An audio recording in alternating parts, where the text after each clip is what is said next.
All right. So welcome to the art of working with difficult patients. I had been thinking about doing this kind of workshop or a talk about this for actually kind of a long time.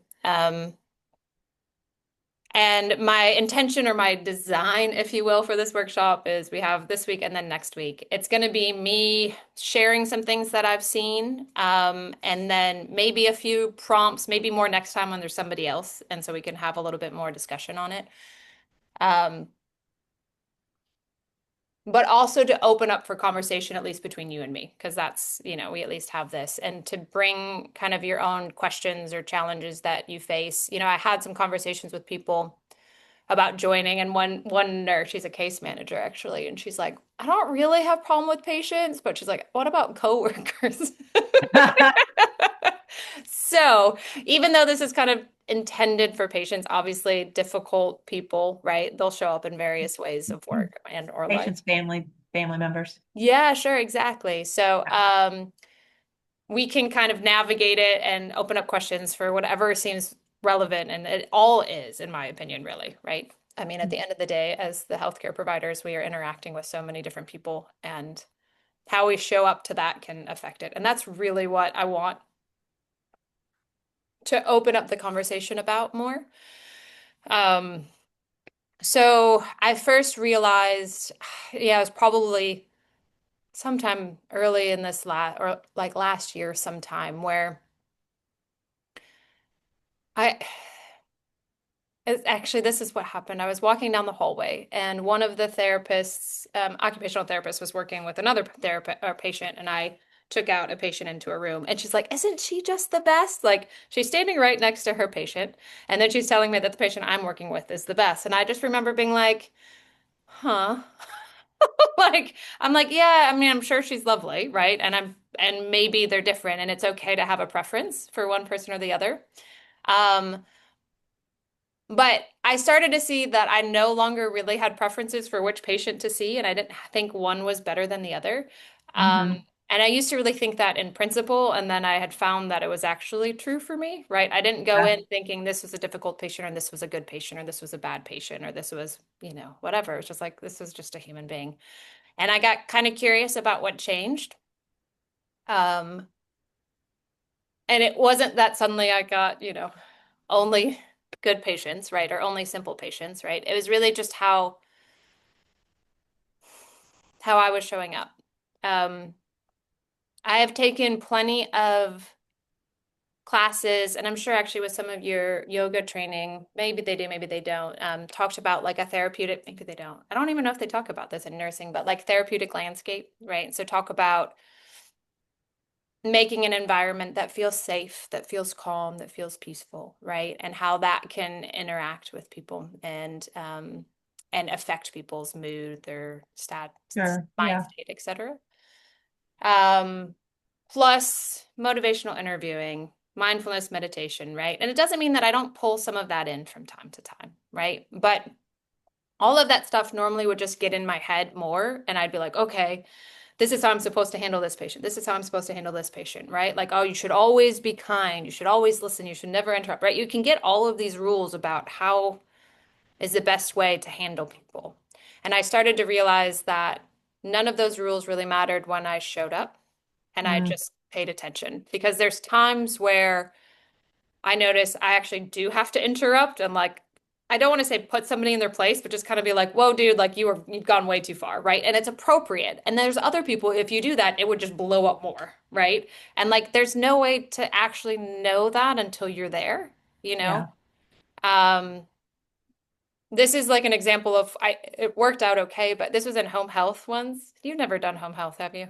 No. So I had a patient. I was doing an initial evaluation or a start of care, and the patient like clearly didn't really want me there at first, but I was like, I'm already here. You already agreed to have me come here. And I like kept kind of pushing at it until he started to like look like he was about to hit me. And I was Oh like, gosh. oh my God. And I had to like leave, like not with my back to him because I really didn't know what was going to happen. And that was like a perfect example for me of how I was trying to make something happen that wasn't supposed to happen. And because of it, like I actually put myself in like legitimate danger, like that guy was pissed and like he didn't care if he hurt me. You know what I mean? Yeah. Um, and and then I started to like that was a while ago, right? So it was well before I understood any of this. And then I had started having situations where I would be with patients, and this is not an example of what to do by any means, but she I saw this patient twice in one day. Maybe the first hour, everyone was like, "Oh, she's so difficult. She's such a hard patient. Like, la la la, like she won't do anything. She's so grumpy." And like the first hour was like blissful. Like I don't know what happened. I don't know what was different. Like, but literally no problems whatsoever. Yeah. Um, the next time I went back later for like the next 30 minutes, or maybe it was the next day, she was miserable. Like she was miserable. She was pissed off. She was angry. And then something happened where I realized like, oh, I'm actually okay with this. Mm. I wasn't upset about it. I wasn't trying to fix it. And so what I did, oddly enough, is I smiled. Mhm. And she got like, what are you smiling? Right. Yeah. And I was like, oh, okay. Oops.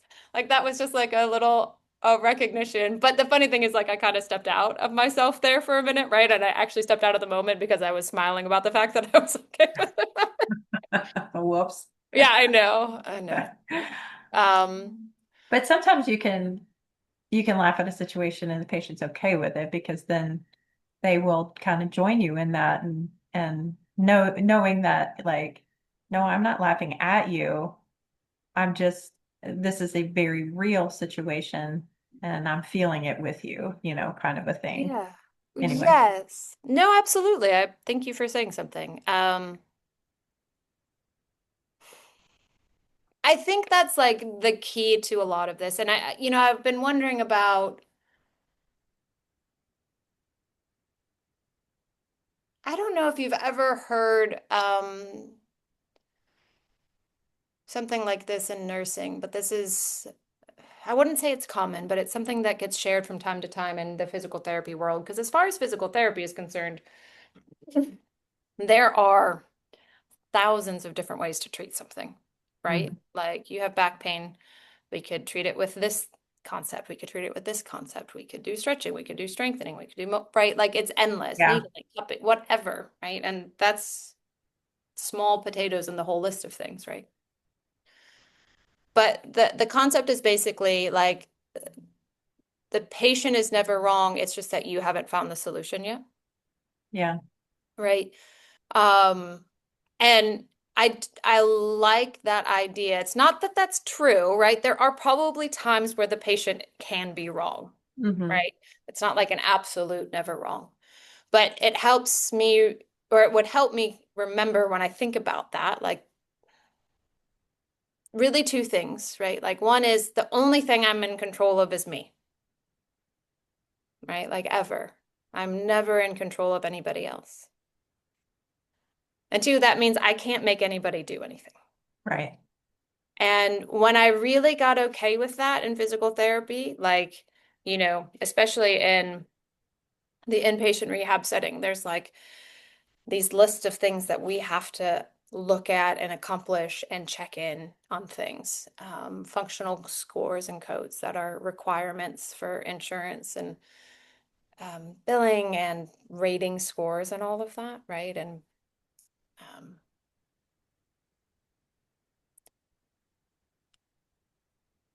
there was a time where it felt really both overwhelming and too like directed to say like, oh, this is the way you have to treat it. These are the things you have to look at. And there are plenty of times where, yeah, it might not really be relevant. I'll still check them off and do what I need and then kind of redirect my plan to something that is more relevant for the person.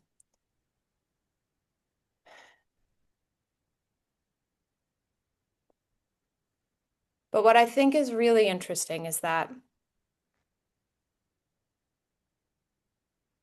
when I show up to be with the human, however they are there, like I've been able to essentially help people accomplish things that other people can't. And I don't mean that it's me, right? It's me just showing up. Somebody will feel heard or seen. They don't feel like they're being judged for what they're doing or not doing, right? And they're oftentimes more willing to do the things that they won't do for others. Now, again, I promise when I say that, I don't feel like it's me doing it. It's just being a space where people feel more comfortable. So, Right. there was a patient who I only saw once. I only did his initial eval. He was a young guy. I mean, I really, he's in his late 20s, had a spinal cord, complete spinal cord injury at like mid-thoracic somewhere. I can't remember the exact number. I think he had full upper extremity, so mid to high thoracic. Um, and that was like 10 years ago in a car accident. So he's been a paraplegic for years. He lives with his dad, and he's uh, developed some other things going on that caused him to go back into the hospital that literally had nothing to do with the spinal cord injury, right? And he came to rehab, which, to be honest, sometimes those people don't really need to come to inpatient rehab. They just need to go to a hospital because he could still basically do everything he could before. He could roll, he could transfer. We're not getting this guy walking, right? Mhm. So one of the things we have to do is like ask a guy that is fully independent in using a wheelchair because he's done it for 10 years to like show me how he moves in a wheelchair. I have to see how he gets in and out of bed. Still, he can do that. See him roll, right? All of these things, sitting balance, those are like the requirements in his scenario. And everybody was talking about what an a-hole he was Oh, because he would swear. I mean, he would just outright swear to people and like in a lot of ways be derogatory. And like when I went in, you could tell he was pissed. He was just hurt. He was pissed. He felt like the doctors at the previous hospital screwed him over. I do mhm. not remember the details by any means, but it was really a lovely time, right? Like we talked and I listened, and then I asked him to do the things I needed to see him do, and he did them really without question, without issue. And then like a week later, because we have to kind of check on these things every couple of days or every 5 days or so. I was in the office and one of the PTAs was coming in, is like, oh, he got all up in a huff when I asked him to do these things, and then like, and it was just something that like really opened my eyes just to like the subtle energy, that the way someone shows up when they're present versus showing up with like, these are the things we have to do, and that's the only thing that matters, right? Because it takes you Yeah. right up here. Yeah. And hmm, I find that the second I go up there, I'm like, I can't help people the same. And so my goal for this entire purpose, honestly, or this entire thing, is just to one to a certain extent, I wish that more people knew that like the patients are all literally doing the best that they can. You know what I mean? I really do wish more people knew that. Um,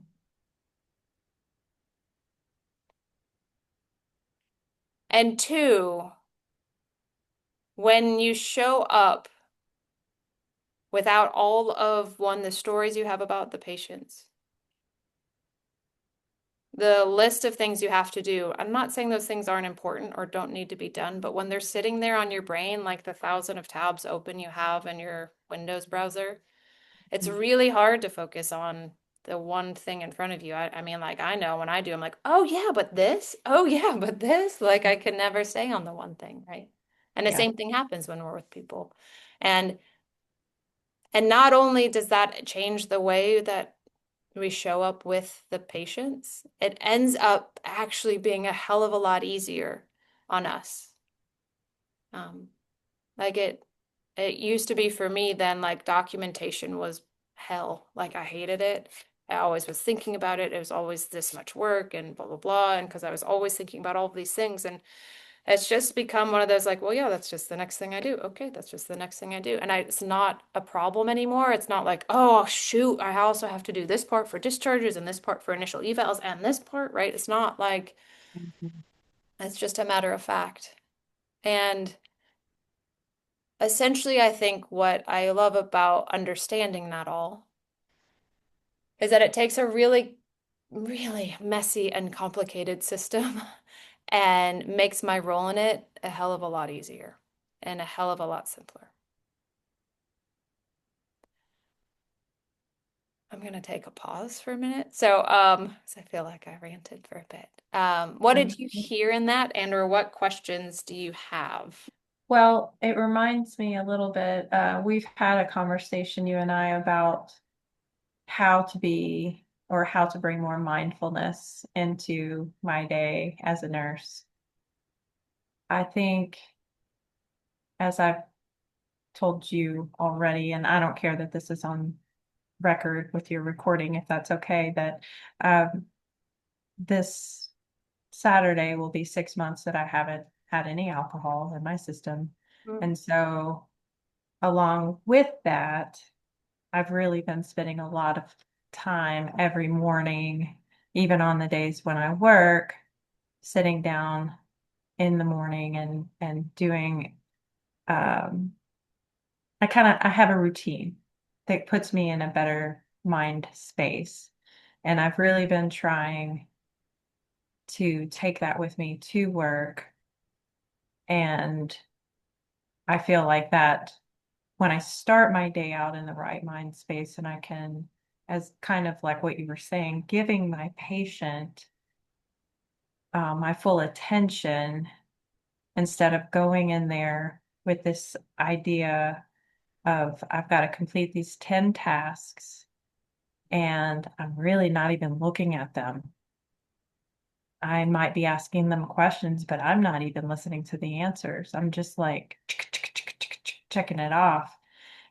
And so I would often find that when I was in task mode, I wasn't remembering the skin assessments, where the things were. So if I tried to go back later to finish my documentation, I was like, I can't even remember.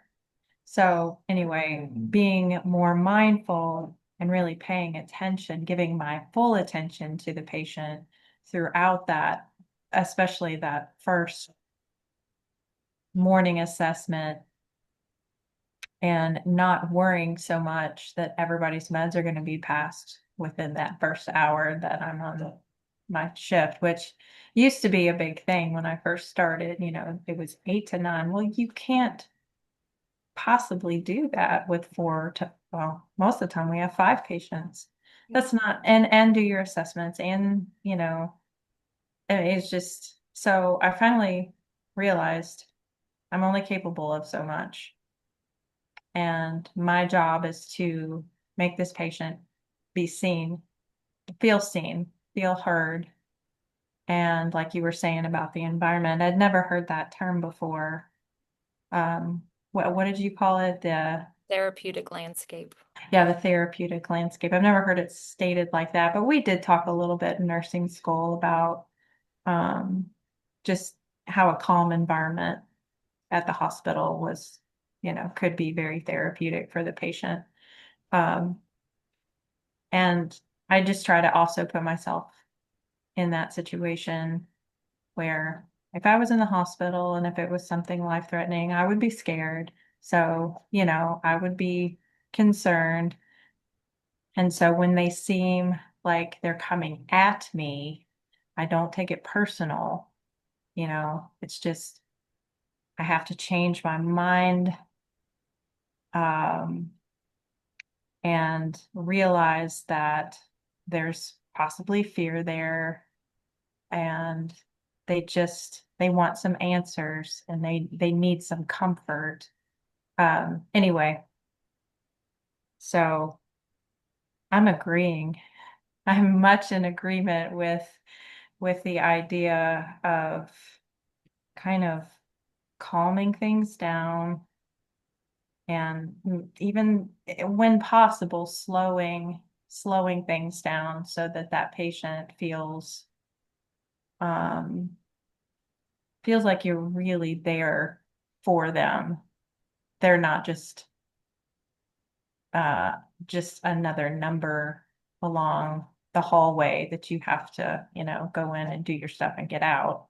Yeah. A lot of nurses I know are that way where they just keep it very businesslike. They go in, they do what they need to do, and they don't ever chart anything in the room because they do not want to be in the room for very long. Mm.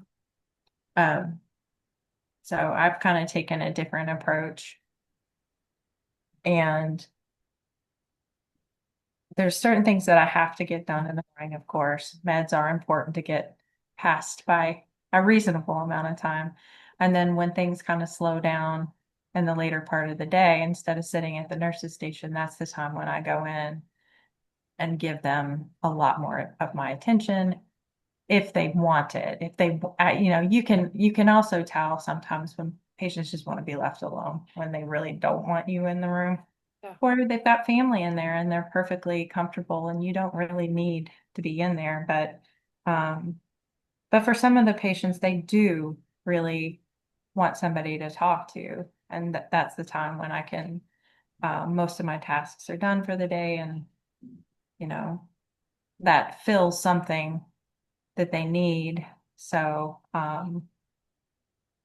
yeah, I've found a lot more joy in being a nurse since I've learned to like just kind of ease into my day and not be so stressed about checking all the boxes. Yeah, and yet you tend to still check the boxes. Right. Yeah. But Mm-hmm. I think that's what was interesting for me is like I still did what I needed to do, but I didn't have to worry about it, you know. Yeah. Um, sure, there might be something I got wrong and somebody told me and I have to adjust or whatever, but like that's normal, that's life, that's gonna happen. I am curious about kind of listening to you a little bit, which I think is actually a really, really important question or possibly a valuable question. So you were talking about like showing up, slowing down, being calm. How do you know when you're not? And what do you do, if anything, to slow down and be calm again? Like how do you navigate that? Yeah. I think what really tips me off when I'm not is I find that I almost have like a nervousness about me. And if I walk into a patient's room, um,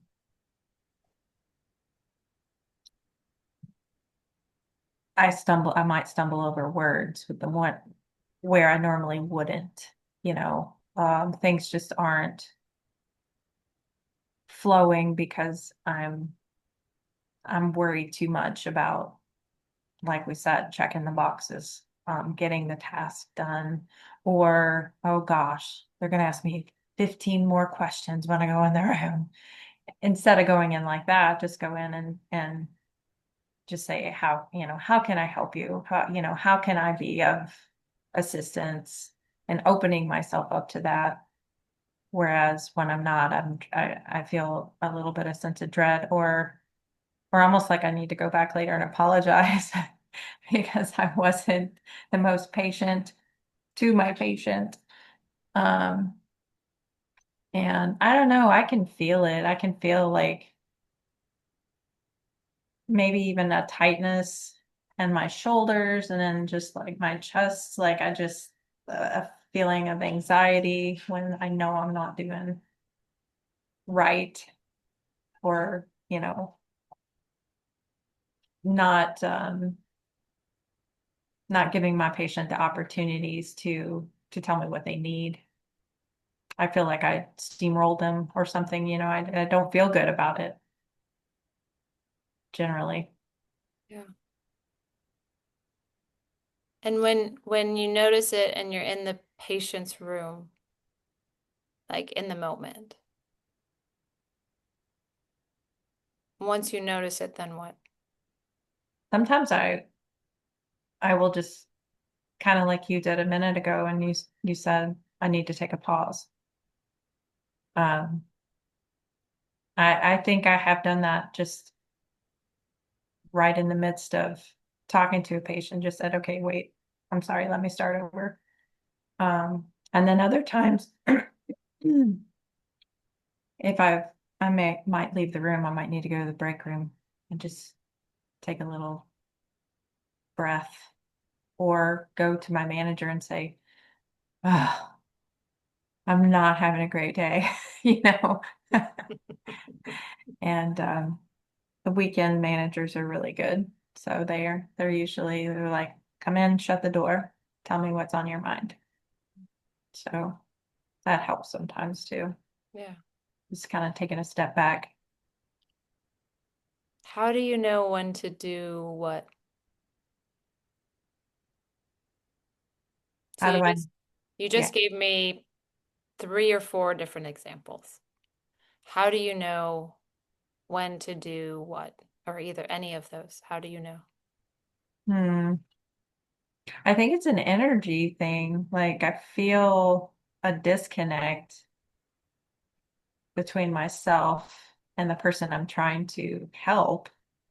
I feel like I'm maybe not being as helpful as I can be in that situation. And so what good is it for me to just keep pressing and pressing? I need to go just take a break. I need to Yeah, so let me like that, like I love that, right? You're pointing out some really cool things about how so whether that there's a feeling inside of you individually where you're like, oh, there's tightness or things get like it doesn't feel good. Like that, I think is inevitably it. It's like for me to like show up and not actually care about the person there, it doesn't feel good. Like no, never, right? And it's even just to for me to just be like, nah, like I'm indifferent. Even that doesn't feel good for me, right? That's me. I'm not saying that that's how it's right or wrong for somebody else to show up. Um, I also really like that you're like, well, there's just like there, yeah, we're not connecting somehow. So like, okay, like I used to really think that a disconnection, like I'm recording this with this, whatever, like, I'd be like, man, I just don't feel connected to my husband. And I would blame my husband for it, but it was never right. his fault. Yeah. Like it was always my fault. It was not his, you know? Yeah. Um, and the same is for the patients. It's not their job to connect with me. It's my job to be present where connection happens naturally, right? Because the connection may even be like, oh, they don't want me in the room right now. Mhm. You know what I mean? Like, oh, we're Mhm. not going to do a lot today. I'm going to be here and this is going to be the bare minimum, and that is totally fine, right? But we can tell that a lot more easily when we're showing up because the connection is just something that naturally happens. Like, it's not something that I have to be like, okay, so in order to connect with somebody, this is what I, Right. Yeah. Yeah. right? Yeah.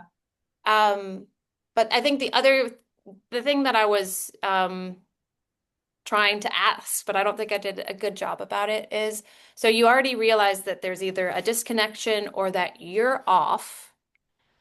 And so after you've already realized that, what you described to me is like, well, sometimes I just say, I need a pause. Sometimes you say, can I start again? Sometimes you say, oh, I'm gonna go to the break, or you don't say it, but you're like, oh, I need to go to the break room, or sometimes I need to go to my boss.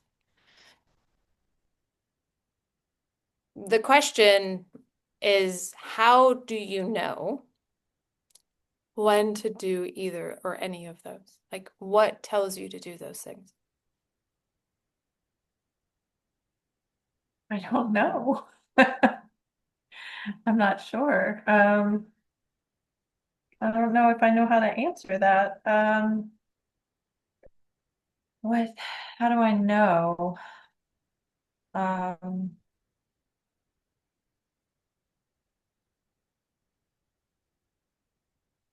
hmm,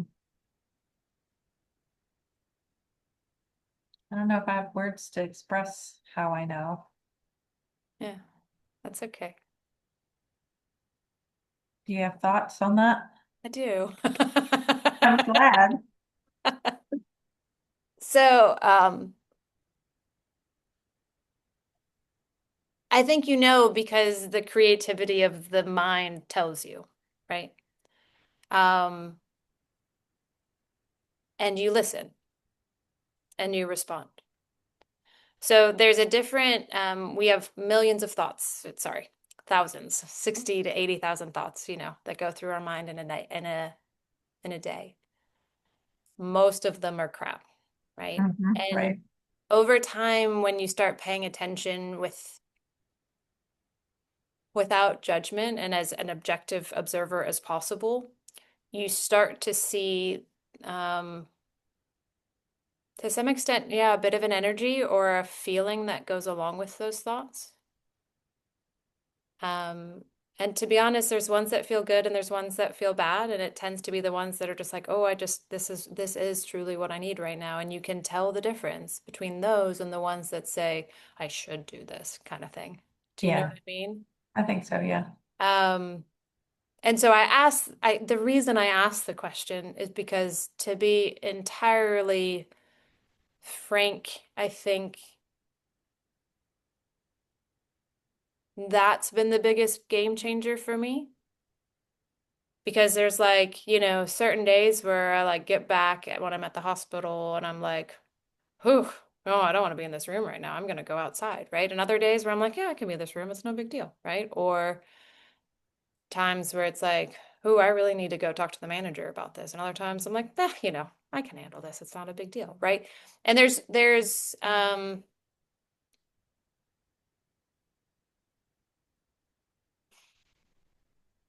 no criteria to guide it, right? There's a knowing, there's a wisdom. I mean, it becomes a spiritual thing for me. You can say whatever you want to it.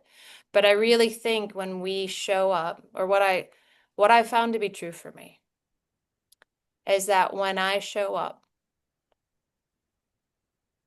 as present as I'm capable of doing that day, which to be honest, some days isn't easy, or some hours isn't easy, right? I've For one, I've gotten out of my head about trying to fix that. Like, it's not a problem if I'm like out of sorts, like I can tell you more details. It's not important for this, and it's not important anyway, right? But I just haven't slept as well this week. And so, like, I've just been kind of tired. Oh, I've kind of had a headache.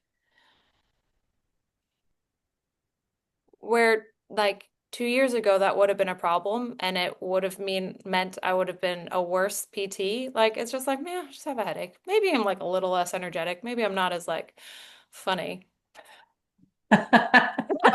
Thank you for laughing about that. Um, but um, but when it's not a problem, I still get to show up as I am, and my energy is still as effective, and my ability to connect with someone is as effective. Um, I might treat a little differently on those days, but it doesn't mean it's any worse. It's just different. Right.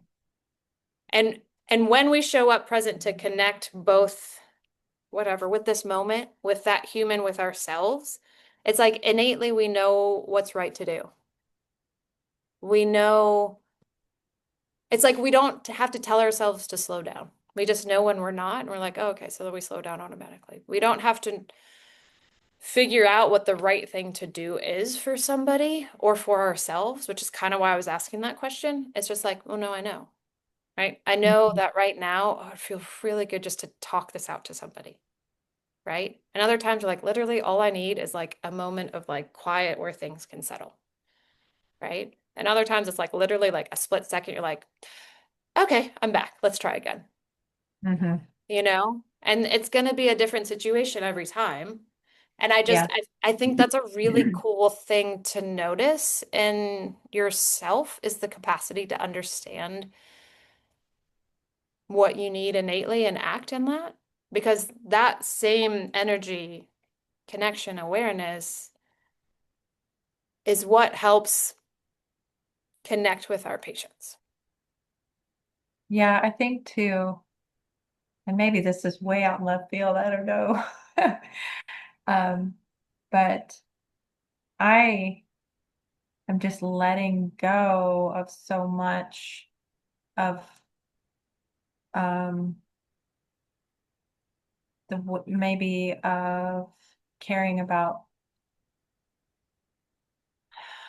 what others perceive me to be, maybe like or I had it in my head what I was going to say. Well, sort of. I have an idea of what I'm trying to say, but just kind of letting go of like caring caring too much about others thinking that I'm too sappy or that I'm too like too oh you spend too much time in your patient's room or you are too soft or whatever. um I don't care as nearly as much about what others think, like I did when I first started nursing. I was really worried about like just making it, because when I started, it was just, oh gosh, I think about the floor, which I still work on now. Like when I first started was just, well, it was during the Delta phase of COVID. It was chaos, and there were so many new nurses, and there were so many bossy, like, you got to do it this way, you got to do it that way. And it was like, I got through it. I stuck with it. And now I'm like, I'm not doing it that way. And they can't tell me that anymore because I have enough experience under me now. So, um, yeah, I think it's just that idea that letting go of what others told me at the beginning, that I needed to do things this certain way in nursing to be able to survive, and just kind of coming into my own. I don't know. I kind of went all over the place with that, but I don't know that you did. No, and I think that's a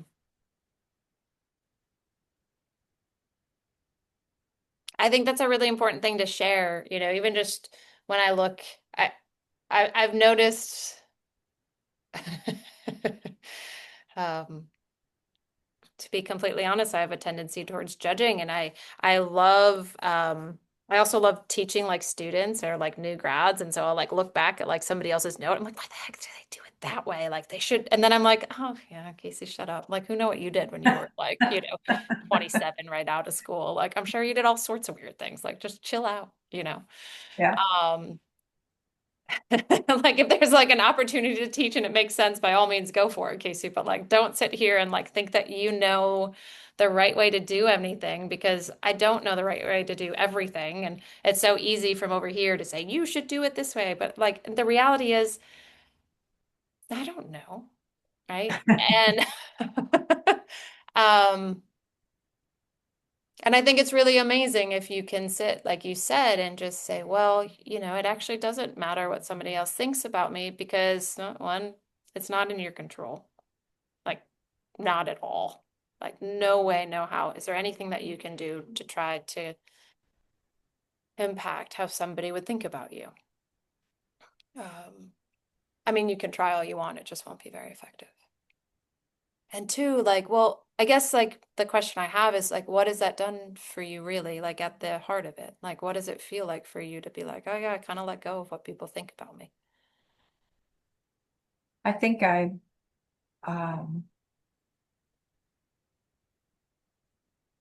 I think that has allowed me to be more present, because I don't have this preoccupation with those thoughts anymore. Yeah. Um, and so I think that, yeah, that has allowed me to also probably realize that, like you were just saying, I mean, everybody could be judgy, and I've let go a lot of that too, like realizing that yes, we all kind of went through the same thing through nursing school. We all kind of learned the same protocol. Well, we pretty much did all learn the same protocols, but we all nurse a little bit differently. We all do things a little bit differently. We prioritize differently.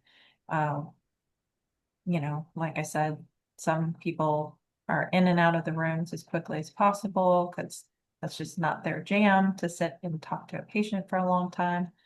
Um, so by me kind of letting go, I think I've also let go of judgment of others as well. Yeah. Um, but that's made um, it just made my job more pleasant Mm.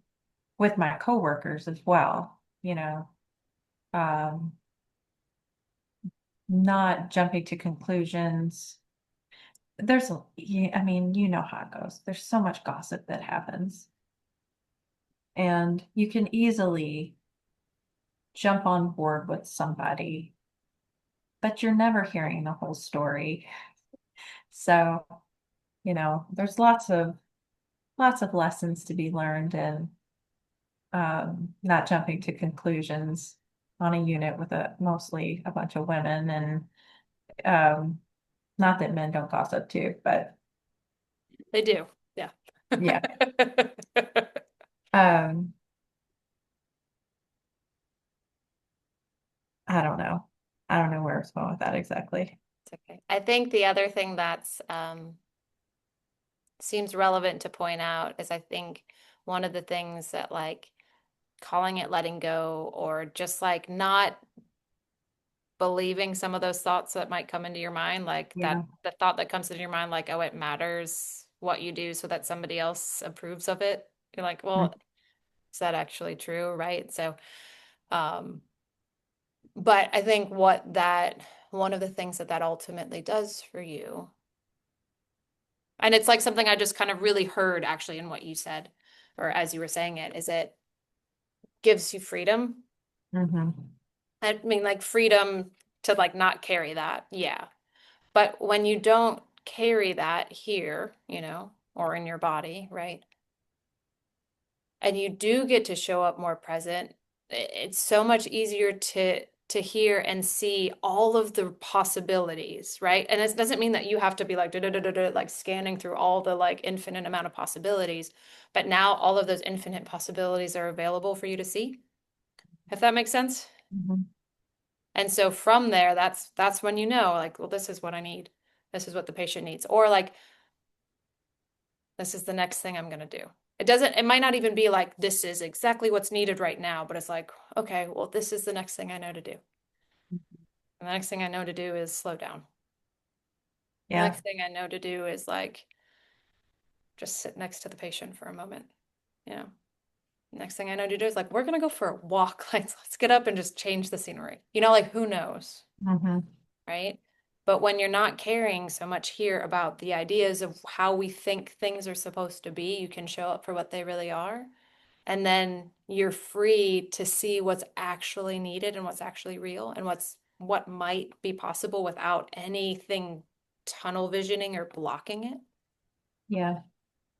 Yeah. One experience I had probably about 6 months ago.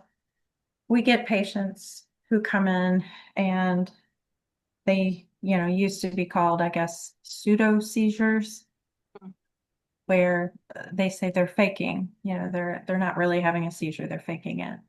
Now I think they're called psychogenic, to try, because it's not that the patient doesn't feel that they're real. They're very real to the patient. Yeah. Um, it's just not a classic form of like a brain disturbance type of seizure. Um, and a lot of nurses will dismiss that. And I can say, like, for a while, and that, because that's what I kind of learned from hearing that so frequently. Oh, it's just they're faking, they don't need to be here, they're faking. And I spent so much time with this patient, who was faking her seizures. But in that time that I just listened to her story, I mean, there was so much psychological damage, in her history, and what that patient needed from me at that moment was an embrace. She needed somebody just to, hold her. And instead of like shying away from doing, I mean, I knew it, every cell in my body was saying, if if this was you, what would you need? And I would need somebody, I would need somebody's embrace, like that pressure, that physical touch. And so I knelt down on the side of her bed and I just like gave her this big bear hug and I just held her and held her and held her, totally forgetting that the EEG was still in progress. Oh man. Oh. But it They're was like, we're kind picking up of, some weird signals here. but they video. So they've got me on video this whole time. And it was one of those moments. I was a little bit embarrassed. And at first I was taken off guard because the guy came in to take the EEG stuff down and he's like, "What is your name?" And I was like, and I told him, I was like, why did you ask? And he goes, because we're gonna give you a shout out because what you did was just awesome. Oh. And I was like, I was so touched by that, but at the same time, like I was doing my job, you know. Um, so that was I think that was a maybe even a breaking point for me. Like I think sometimes nursing can come off as, it needs to be, you have to be time efficient and, you have all of these characterizations of nursing is you have to be tough and you have to stay on task and then of course with all the violence and nurses getting abused physically, there's that other tough exterior. Oh, we need to know how to take care of ourselves and be be on our guard and all of that. And so that was just kind of a moment when I just went with my gut and did what I felt like she needed. And thankfully I was right. I mean, I'm glad she wasn't like, oh. But like, yeah, that is really an amazing story.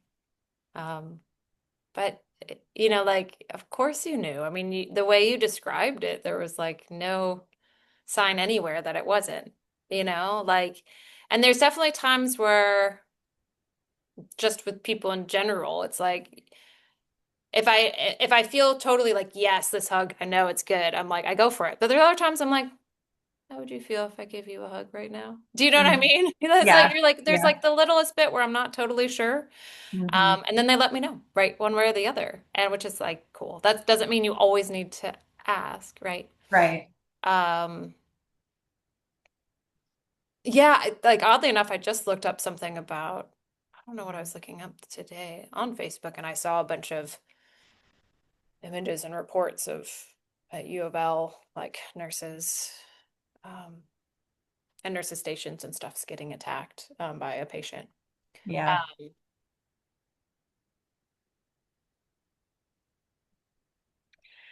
Yeah. I have thoughts on that too, yeah, but probably for another time. yeah, maybe. I mean, we can kind of. I'll wrap up with like a personal story that's it's not exactly violent per se, but it's kind of ridiculous. We're in, and I'll tie it back to where I think it's relevant, and then we can kind of wrap up. We're doing swim lessons for Ollie, and the first day was nothing to do with Ollie, but the so when we get there, the teacher lesson guy is a little bit late anyway. There's supposed to be two What people kind of lesson? swimming lessons. Oh, swimming. Okay. And so he shows up. He's young, doesn't mean anything. And he's like, "Oh, I'm a sophomore at U of L swimming. I've been teaching for 4 years." He's wearing sweatpants and tennis shoes and two shirts. And I'm like, surely he's gonna like take all that off at some point. We've got like 3 to 5 year olds. Yeah. And And he's like, all right, we'll go over to the other side of the pool. And he goes and gets kickboards. And he's like, okay, what you're gonna do is you're gonna like kick to the middle of the pool and back. And like my son doesn't know how to kick. Maybe one of the kids seems to be a little bit more advanced and she was fine, but like none of the other four kids had Mhm. any idea. And I was like trying to kind of like help Ollie, but not because I'm on the side. I don't have a swimming suit, right? And so then Ollie kind of gets it and then doesn't. And I have to like step thigh high into the water to prevent my son from drowning, right? And Oh like God. pull him out and like snuggle him. And then I turn to the guy, I'm like, are you gonna get a swimming suit on or what? Like, well, because I'm like, what the hell, dude? Like, Yeah. not calm, but the totally right response. Like, I will defend that till the day I die, I'm pretty sure, about like, dude, come on. Right. And then a lifeguard came in and kind of helped and started to teach the class. And Ollie was fine and he was not traumatized and got back in the water. Um, but the reason I give that example is that like I didn't go in there prepared being like, I gotta make sure that at any cost I'm ready to like save my son. But I knew what I needed to do when the time came. And that's the hard part is like we don't trust ourselves enough to know that we can handle things. And then we think we have to prepare and we overload our mind. And then what happens is that we have these preconceived notions of things and then we mess it up. Now, that doesn't mean that it's not helpful to know sometimes, like, hey, this guy does tend to kind of shoot off the cuff a little bit. You might want to be just, present, right? Or whatever, right? Like, useful to know. But that doesn't mean like you go and be like, okay, like I never, like, because that energy is part of it. You're not connecting with the patient, you're not connecting with the human, right? Yeah. That's not to say I know what it's like. I've never, I mean, no, I've definitely been in situations in healthcare and beyond where it's like, ooh, okay, I'm going to turn, like the first one I told you about. I had other situations where patients have like gotten in my face and ready to swing, and you're like, I'm gonna back away now. Mhm. Um, or a situation in home health where I turn down a street and like a bunch of guys are sitting in the middle of the road and then like pull out a gun and look at me, and I'm like, yep, I'm gonna carry on. Oh my word. Yeah, I'll go this way. Yeah, sure. Point made. Gotcha. Yeah. Yeah. Not pursuing this one. Yeah. So like, Hmm. I don't Yeah. know. That's not to judge. I don't know. I just find it really interesting how it's different when we show up with less on our minds to life and to work, and in this scenario, work, right? Um, because it's easier to connect with your patients, it's easier to connect with your coworkers. You tend to enjoy your job more, and honestly, you tend to be better at it. I think so. Hmm. Yeah. Any final questions or thoughts? Anything that, because it seems like you're pretty much there. Any thoughts or anything new that you saw tonight, or new that you're curious about, or new what will you take away? Let me ask that question. Yeah. Well, I really enjoy putting words um to these changes that I feel like I've personally been going through since way back when you and I talked about mindfulness at work, and how to try to get there. I mean, I didn't I didn't know that I ever would, honestly, when we first had that conversation. That was a long time ago, but Yeah. um I really didn't know that I'd ever be able to attain that because at that time work just seemed so stressful and so many things that just seemed very far-fetched to achieve in the time frame that we're allotted in one day. Um, I don't exactly know what's changed. I think my heart has changed. My approach has changed. And somehow magically it seems like time slows down Yeah. when we allow ourselves to kind of not push so hard and not, not try to rush. Um, I don't know how that exactly happens, but it seems to be this like little miracle of time, some sort of little time warp when you're when like what I like the term when you show up. When I show up, I definitely feel a sense of not being so lost in the shuffle of busyness.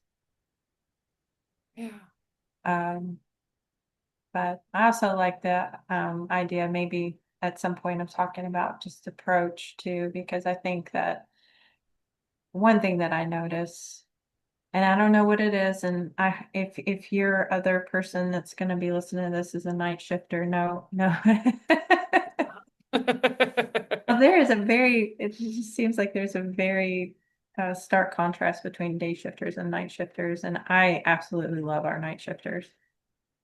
But there is a very different approach. Well, not with all, but with some of them, I feel like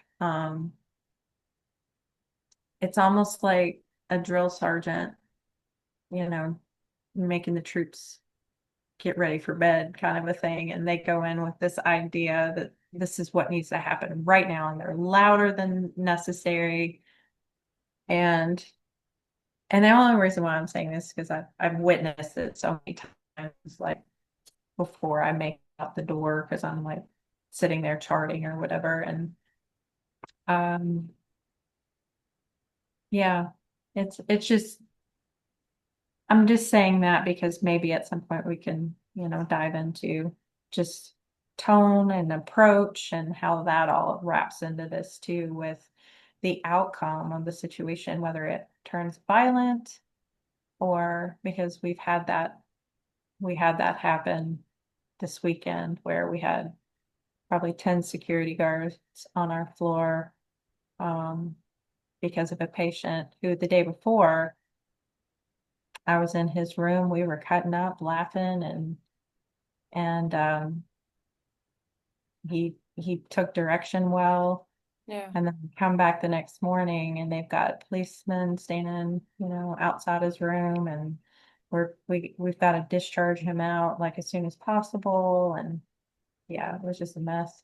Yeah, I'll put that on to explore a little bit more together next week for sure. I I just want to highlight to like wrap up Yeah, your summary, honestly, like something that you said in there or the idea that you said in there is I think is really important to point out, which is why I am like first of all, like I'm stoked that you've like explored this since we last talked about it, which was probably like 2 years ago. yeah, probably. Yeah. Year and a half at least. Um, because it does sound really different for you than it used to be, which is really cool. Um, but the thing that you're indicating in it is that like I don't even really know how it happened. And like that's really the beauty of exploring this, right? The way I'll often kind of describe it is like, I don't think there's much effort really for like a seed to turn into a sprout or a sprout to push through the soil or a soil to like sprout its first leaves. And like, it's just what happens, right? It's just what they do. Um, Change is part of life, right? And when we really do, that's the theme of the show up, right? When we show up and we're present, like stuff around us and in us just naturally um, find their way. I think that's probably the best way I can say it. Right. All too often, I think that we are actually the ones that get in our way. Like, the night shift ladies being like, you have to go to sleep. It's like, well, if you would have just let me go to sleep, I would have fallen asleep on my own, like go away. You're making me pissed off. Right. And it's kind of the same thing like, oh, Casey, you should have really gotten this mindfulness thing by now. It's like, well, if I didn't beat myself up so much about it, I probably would have gotten it like 10 years earlier, you Right. know? It's kind Yeah. of it's kind of that thing, where it's like, no, like we actually, if we get out of our own way, that presence, that attention, that mindfulness, whatever term you want to put on it, it's all the same thing, just with different letters and different phrasing. It's normal. It's our normal state. It's just we've gotten so used to pulling ourselves out of it. Yeah, by drinking Alani's all day, that doesn't help. No, That'll pull you right out of it. probably not. Probably not. Oh my goodness. All right. Well, thank you so much. Yeah, this I was hope you fun. enjoyed this. I've really enjoyed I it. did. I have enjoyed it. Yeah. Not Thanks, just Casey.